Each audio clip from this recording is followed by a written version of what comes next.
Hello guys, मैं हूं नवीन Paul और शुरू करते हैं आज का वीडियो। आज का टॉपिक तो आज का टॉपिक बहुत ज़्यादा इम्पॉर्टेंट है। फाइनेंस इंडस्ट्री में भी इस टॉपिक को बहुत इम्पॉर्टेंट माना जाता है। मतलब आप फ्रेशर भी हो और अगर आपको ये चीज़ इस टर्म के बारे में नहीं पता है तो बहुत प्रॉब्लम्स होती है। मतलब इसको नहीं जानते आप तो मतलब आप फाइनेंस को नहीं जानते एक तरीके से। ठीक है, तो जो टॉपिक है उसका नाम है time value of money.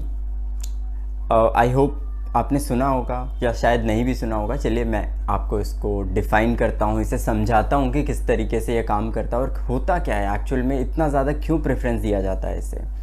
So time value of money basically ये कहता है कि a dollar today is worth more than the dollar in future.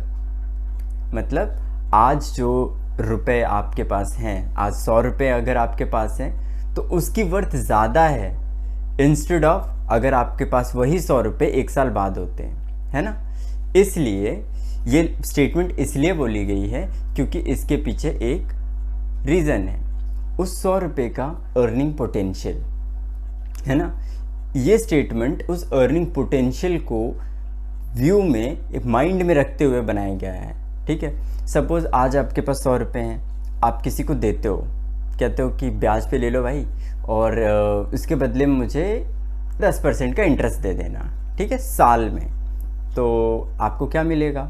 आज जो है जनवरी 1 है सपोज़, और आपने 100 रुपये अपने दोस्त को दे दिए 10 रुपये के ऊपर, 10% के ऊपर। तो एक साल बाद आपको 1 जनवरी को वो रुपये मिलेंगे 110 रुपये।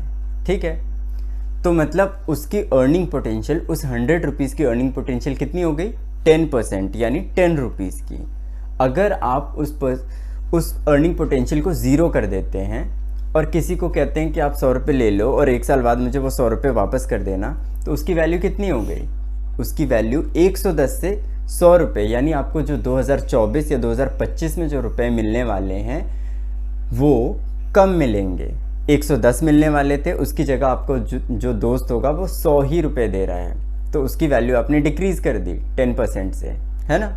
इसीलिए time value of money important होता है कि जो आपके पास अभी पैसा लिक्विड मनी है, आप उसको इन्वेस्ट करके काफ़ी पैसे कमा सकते हैं, पर आप उसको सैक्रिफाइस कर रहे हैं किसी और अपॉर्चुनिटी के लिए।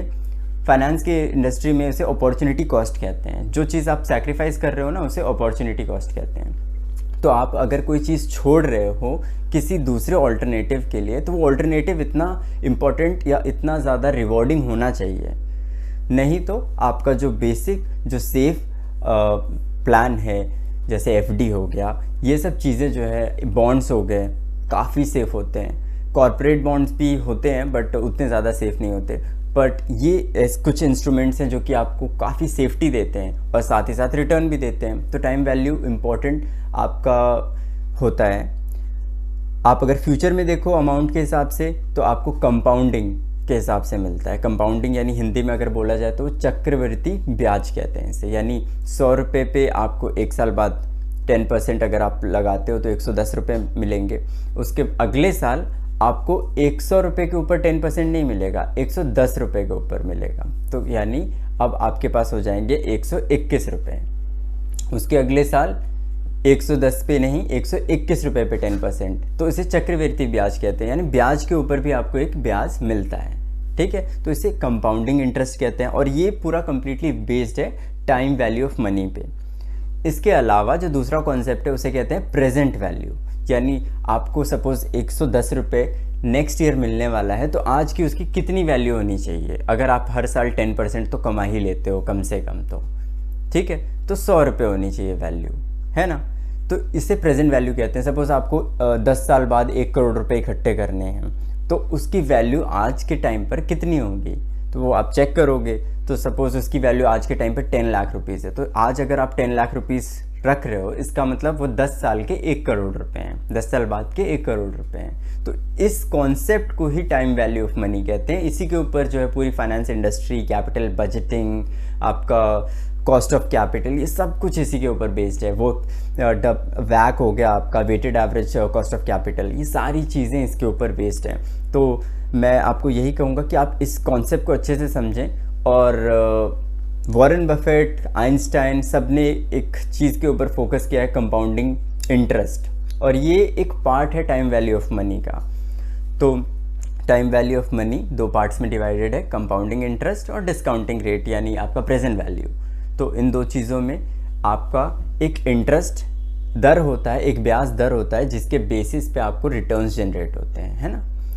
आप सपोज़ आज आप 100 रुपीज़ हैं आपके पास, आप जो है एफडी में पैसे लगाते हो 10%, तो आपको एक साल बाद वो एफडी जो है 110 रुपये दे देगी। पर वही 100 रुपये अगर आप सेव करके रख देते हो, एक लॉकर में रख देते हो वो 100 रुपये को, तो वो आपको 110 रुपये नहीं मिलेंगे, आप एक साल बाद जब निकालोगे वो 100 ही रुपये मिलेंगे आपको।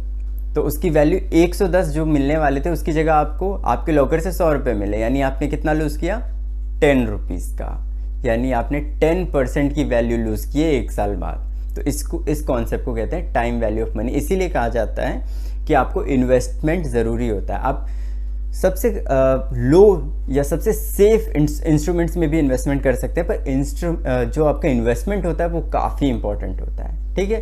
तो इन्वेस्टमेंट ज़रूर करें, और इस कॉन्सेप्ट में अगर कोई किसी तरीके की आपको प्रॉब्लम आती है या आप नहीं समझ पा रहे हैं, तो मैं आपको और आगे वीडियोस लाऊंगा, उसमें और अच्छे से आप समझ जाएंगे। और इन केस और भी कोई डाउट्स है तो आप कमेंट्स में वो क्वेश्चंस लिख सकते हैं, मैं आपको वो चीज़ें क्लियर कर दूंगा नेक्स्ट वीडियो में। Thank you so much.